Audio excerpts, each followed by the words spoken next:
Hey everyone, welcome back to the Everton Career Mode. It's episode 9 and we are past the halfway point in the season now. And look at the league table, guys. We are so close, only a few points off from even a Champions League spot. Dare I say, dare I dream of getting a Champions League spot in my first season with Everton. That would be something else.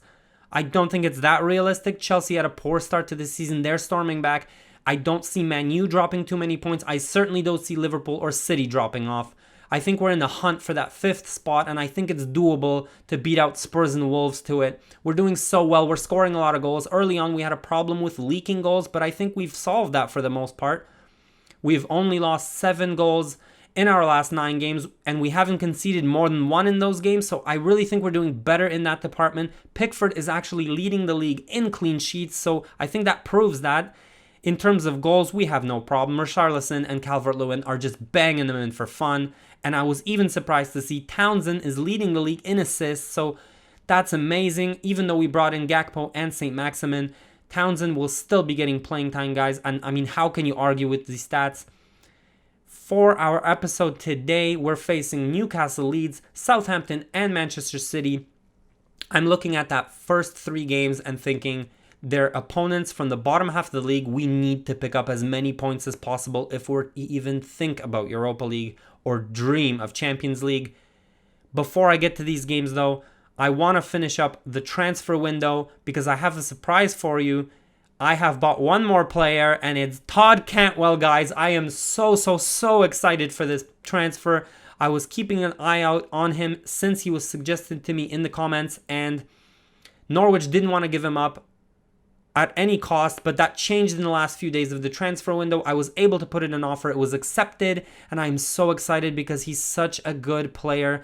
He's got that potential to play in the Conceição system in the 4-4-2 at left mid, but I am going to change him to an attacking midfielder so that he can also play in the 4-3-3 because he has the stats for that position. He's so good. He's got the vision, the short passing, the dribbling. I really think this will work out.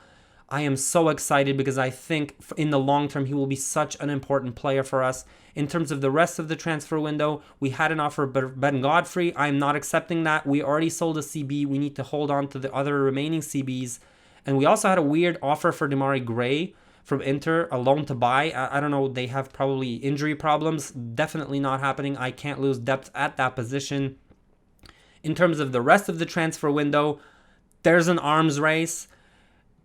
And Man City spent big. They spent 180 million on strikers. I mean, this is ridiculous. This is reminiscent of them spending 140 million on fullbacks a few years back. And this is typical Guardiola. Oh, I don't have fullbacks. Oh, that's no problem. Let's spend 140 million. Oh, I don't have strikers. Oh, no problem. I'll spend 180 million on strikers. It's absolutely ridiculous. None of them are big names, but they're all a different profile of striker, and they certainly filled their void at that position. All the other clubs around us also strengthened. Kramaric was bought for Spurs. Harvey Barnes went to Arsenal. Manchester United went ham. They got Luis Alberto and Serge Gnabry. Isaac went to Liverpool. Even Wolves got Rabiot. All the teams around us are strengthening. Chelsea bought 2 more left backs for their 5-3-2 system. Even Leicester spent money. I mean, so did we. We bought Gakpo for 40. We brought in St. Maximin, but teams like West Ham and Aston Villa also spent large, 40 million. So everybody is spending. It's an arms race to get into the Champions League, to get Europa League spots. It is absolute madness. In terms of some of the players we had on our transfer shortlist, Kostic ended up going to Juventus, Mazraoui to Barcelona, Madueke to Lazio. So all these players that we had, I think a little bit more unrealistic to get them now as they are in better clubs. Alright, so on to the first game of the episode against Newcastle. We won the home game 2-1, and what I realized during that game is that Newcastle does play a 5-3-2, but they do it more so for defensive solidity. They push the fullbacks a little bit forward, but it's more so in a support role to offer width if necessary. Their main focus is to play through the middle and up to those strikers. Wilson has decent pace. They brought in Santi Mina, who looks to be quality, so that's where they're looking to be dangerous.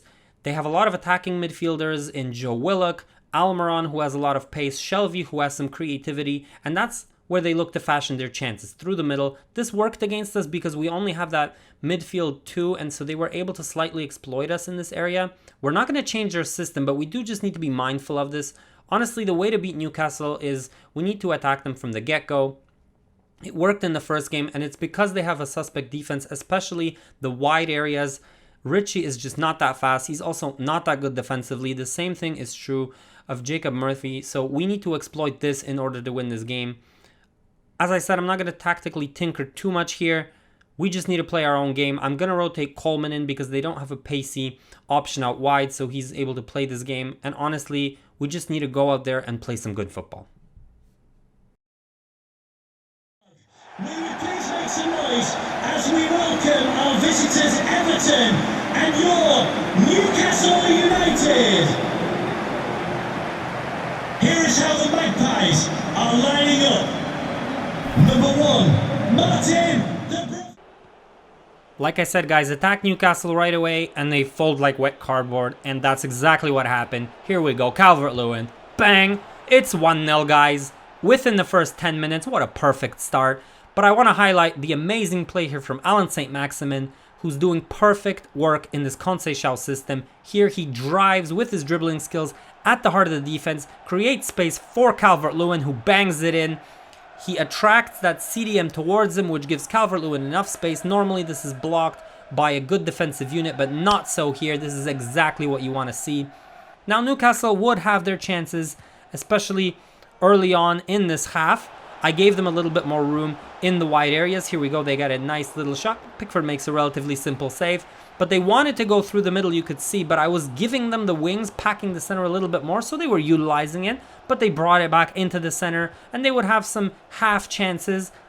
Very safe saves from Pickford, nothing too difficult, and we continuously attacked Newcastle. Here we get a corner, and again, it's Calvert-Lewin, 2-0, a power header into the top corner. What a player he is, what a player. He can do it with his left, his right. He can power headers in like this. He's so valuable for us. But we continue attacking Newcastle, and this time we show how susceptible they are to errors, especially from their wide players.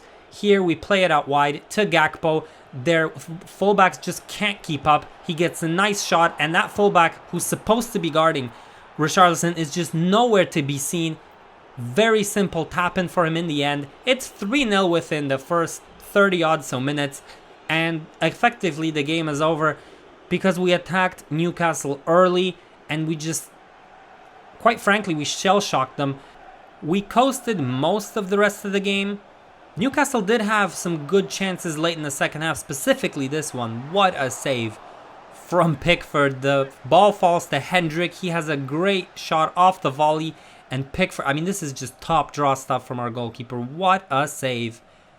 And yeah, they were creating through that middle, and it caused us some problems. But what was more problematic, I found, was the corners. We always defend them well. The initial cross is always defended well, but somehow we are so woeful at getting out to the guys outside the box. One pass just takes out the entire midfield here, and Gale scores, and it's so frustrating to lose these goals, and we've been losing them the entire season basically, and I just don't understand why our players can't close them down. I just don't understand it. All you have to do is apply pressure to the guy who gets it outside of the box. It's not that difficult, and this would not be the first instance in this game. Again, we do an okay job at clearing it, but one ball from Shelvey plays the entire midfield. It's a post, and we're lucky it's not 3-2 at this point.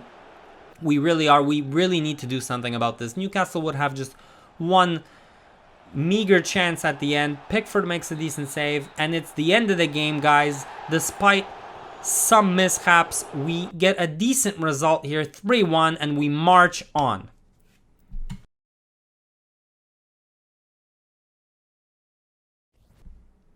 Okay, so we are going to jump straight into our second game here against Leeds, and honestly, it's a simple tactical analysis. All you need to remember are two things. A, they're going to attack you straight from the get-go, and they're going to keep this up the entire game, and B, they're going to press you really high, so you better know how to beat that press, or else you've lost this game before it started. Honestly, it really is that simple. Whether they play a 4-1-4-1 or any other formation, it's a Bielsa team, the style doesn't change, and the squad is catered towards this. They've got stamina all over the pitch, hard workers in the middle like Phillips and Cleach. They've got pace out wide, whether it be Harrison, David James, or Rafinha, and they've got a clinical finisher in Patrick Bamford. Honestly, this is where my tactical tinkering comes in. Unfortunately, Calvert-Lewin is too tired. He won't be able to play, so I'm opting for Richarlison as striker. We're going to play a 4-3-3 and play our fastest wingers on the wing to counter Leeds when we can. We're going to play Cantwell in that advanced midfielder position. He should give us some quality on the ball if we're able to beat the press. And to beat the press, I'm going to play Holgate, who's a better ball-playing defender. And hopefully we can beat Leeds. We did it the first time, 2-1. Let's try it again. As the teams walk out, will you please welcome our visitors, Leeds United, and your Everton. The Toffee Men line up as follows. Number 1, Jordan Pickford. Guys, this is what I mean by they attack you straight from the get-go. It's the second minute and they're already at our throats. The intensity at which Bielsa sides play and attack is just something to behold. I mean, they don't waste any time. Here they have a decent chance really early on in the game and Pickford is forced to make a save. And this would continue for the entire game. Here we have a corner. The goalkeeper gets it and the first thing he does, he throws it out right away. It's attack, attack, attack. That's their first thought. They sprint right into our half and you can see all the Leeds players are on their bikes to join this chance. This time they cross it in and we defend it well, but this is exactly what Leeds does the entire game. They push, they push, they push. Now, speaking of corners, we again do a poor job defensively. This time it's Gbamin. If you look at him in the middle there, he's ball watching. He's ball watching. He does nothing but ball watch. Pickford makes a great save there, but he just ball watches. It's infuriating. This time we have a corner and they press us. I mean, look how they press us. Here again, they converge on you in the middle. I'm forced to make a quick pass. And unfortunately, they play it really directly here. 2-3 passes back for Bamford. It's in the back of the net. He's an executor. He's going to put those away. And it's 1-0. And we just couldn't cope. They're pressing and the pressure they apply is just relentless. We try to fashion a chance here, but they get it. And immediately they are on their bikes. They have such pace out wide. Dean and Aarons are fast, but they just outrun them. They get up the field. There's people trailing. The midfielders are trailing. Phillips and Cleach. This time it's Phillips who gets on the ball. It's just outside the box. He caresses it into the back of the net. It's 2-0. And I can't deal with the pressure this time around. I just couldn't deal with it. I think this bounces off of Bamford too. But regardless, it's a cultured finish. And it's all because we couldn't deal with the pressure and they countered us. Before we got set up defensively, they were able to exploit it. And this happened the entire game. We managed to finally, because eventually if the team attacks so much, you're bound to get the counter opportunities. And we did. Richarlison gets let loose here. He gets a decent shot, but Messi makes a save. But it was Leeds right back at it. And honestly, this chance, we were lucky not to go 3-0 down. We really were. He overplayed the pass. We make a hash of the clearance. And Pickford is called upon again. And they would just continue to attack. They move the ball so well vertically. It's like 1, 2, 3 passes. They're already at your final third. And Pickford again has to make a save. Bamford is continuously applying pressure. Finally, we managed to beat the press and get another counter opportunity here. We play it decently well. This time it's Gakpo who gets on the end of it. They're backpedaling. He cuts in nicely on his right foot. It's 2-1, guys. I'm thinking maybe we have a chance here. It was a really good finish. This guy is lethal. He has that outside foot trait, but he also has the finesse trait. So whether he ends up on the left or on the right, he's so good at putting it in the back of the net. Look at this finish. I mean, it's beautiful. I hope he does this all season long because we're going to have so much joy from this guy. And I'm thinking maybe we can get something back. I tried to create opportunities. It didn't work. Again, Leeds plays just 2 balls in and it's 3-1. He's so good, Bamford, when you just put it in for him in the penalty box. And unfortunately, we just weren't capable of beating the press. We weren't capable of soaking the pressure. It's just relentless, and unfortunately we go down to Leeds 3-1, guys. Bamford with the hat-trick, he sinks us. Unfortunately, we lose this game.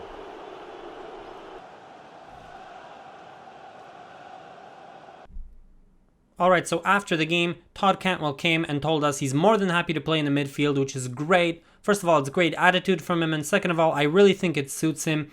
That advanced midfielder playmaker role is right up his alley, so it's great that he's on board. In other news, we had an offer for Dominic Calvert-Lewin from Porto. I rejected it right away, but I have a feeling the time will come when a Man United will splash like 120, 140 on this guy, and we're just going to have to let him go. I really don't even want to think about that. I want to keep this guy as long as possible for the entire series if I can. He's just so good. He was unavailable last game, but he is available this game against Southampton. And this was a tough game last time around. We barely hung on to a 3-2 win. They play very decently on the ball, and they're really dangerous up front. They play a 4-4-2. It's sort of similar to ours, but their wide midfielders, I feel, play sort of more wide and less cutting in, but the main threat for them is their strikers. They're very good in terms of movement off the ball, very fast, and they form a great partnership, Adam Armstrong and Che Adams.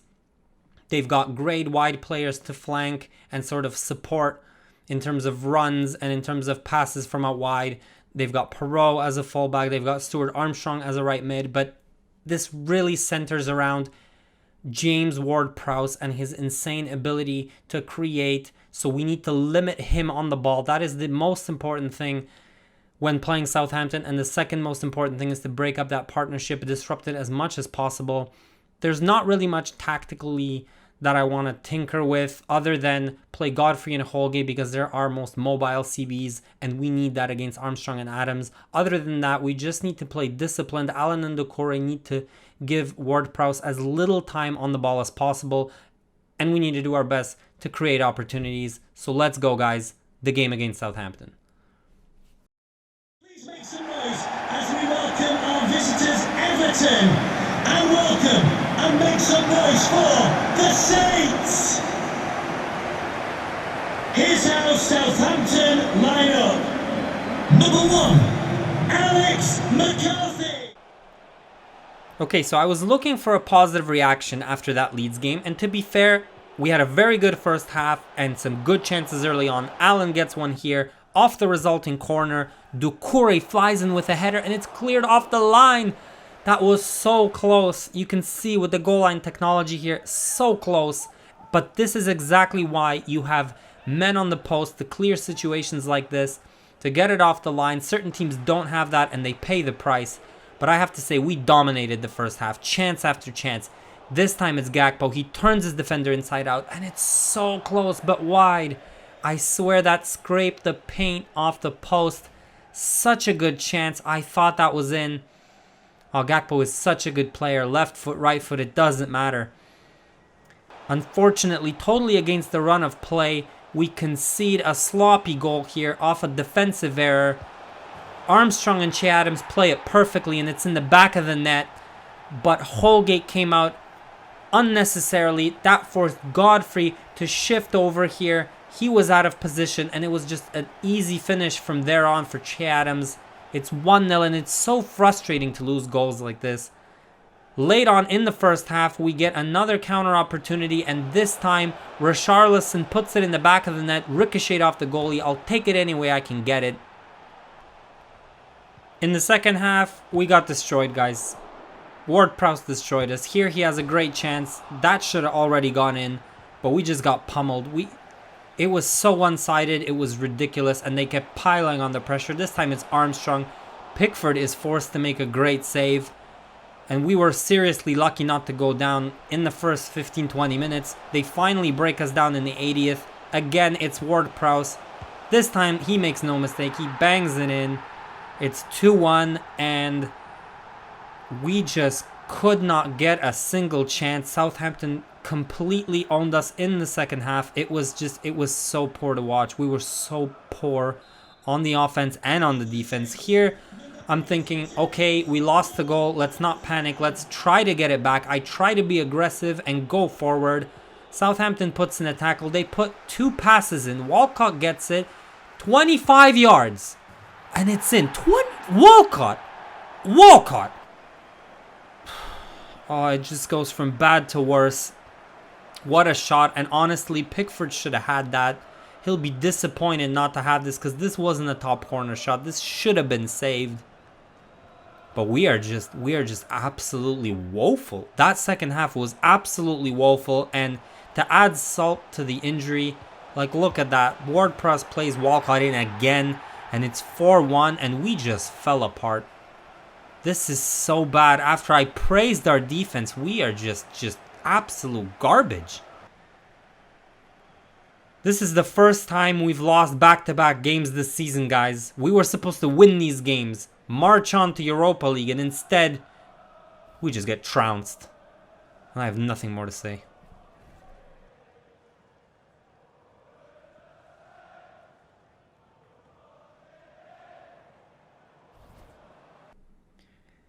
Guys, that was absolutely terrible. We lost 7 goals in the past 9 games. And now we go lose 7 goals in 2 games. And I thought the defense was sorted. Yeah, if we play like this against City, they're going to put half a dozen past us. It's no joke. But honestly, I can't see this game playing out any other way.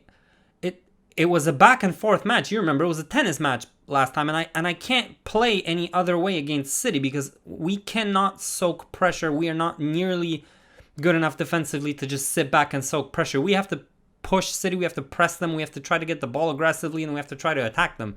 There's no other way. Guardiola is throwing a number of tactical sort of curveballs here. First of all, he's playing Aki and Zinchenko at center back, which makes sense as far as playing out the back. They're good on the ball. He's playing Diaz right back, which is interesting. He's done this in the past with Laporte at right back. I'm assuming this is to counter Richarlison at left wing. He's also playing Grealish as a false 9, even though he's spent 180 million on strikers, which again is interesting. He's playing Gerard Moreno out wide, which he's capable of doing, just like Gabriel Jesus is also capable. But it's still a little bit weird, and okay, he has strikers like Raul Jimenez now and Inaki Williams, depending on what he needs, so he can bring them on. There's a lot of weapons. I still think the most important part is Kevin De Bruyne and David Silva in the middle. It's overdose of creativity, and I think that's what makes them tick. So we really need to be aggressive, not give them time on the ball, and try to get as much balls back and counter ourselves. That's why I'm playing Bamin, Allen, and Doucouré in the middle so that they can play as aggressively as possible on the defensive side of the ball, and then we can quickly transition into our offense with Richarlison, Calvert-Lewin, and Gakpo up front. I'm playing Holgate and Keane so that we can have as much playing out of the back capability as possible. And honestly, I know this is going to be back and forth. There's just no other way this game plays out. Will you please welcome our visitors, Manchester City, and your Everton? And the Everton lineup is here. Number 1, Jordan Pickford. Number 3. The first 20 minutes went exactly to plan, guys. It was no surprise. It was back and forth. We were taking the ball off them. They were taking the ball off us. Finally, in the 27th minute, a moment of real quality shone through. And De Bruyne from distance. Oh my goodness, what a strike from Kevin De Bruyne. That is ridiculous. That is nasty. But I have to say, does anyone want to put a tackle in? Does anyone want to get close to him? No. He's the main threat from distance, but no one wants to get close to him. No one wants to put a tackle in. Really? All right, guys, it's 1-0. Luckily, we continue to attack. We get a corner off it, and Keane powers it in. 1-1, guys. We're back in it, and I have to say, Guardiola, this is what happens when you try to be clever and play Aki and Zinchenko at center back. They're smaller dudes. Who's supposed to defend against stuff like this? Who's supposed to mark Keane? Well, Ruben Diaz didn't come over and do it. And it's 1-1, guys. But unfortunately, City continue to attack, and they are relentless. They make a very nice play here.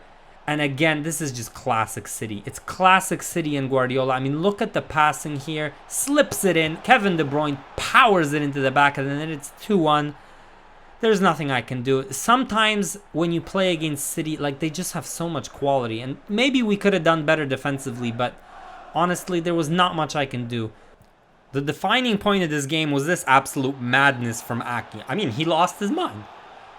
Yeah, it is a straight red. If you look at the replay, it studs up, and I'm thinking right now, okay, this is our chance. We need to capitalize on this. They're a man down, and we wasted no time in doing so. City did not even make a defensive substitution until after halftime. There's acres of space here for Calvert-Lewin. He pulls it back. It's Doucouré. It's 2-2, guys. Let's go.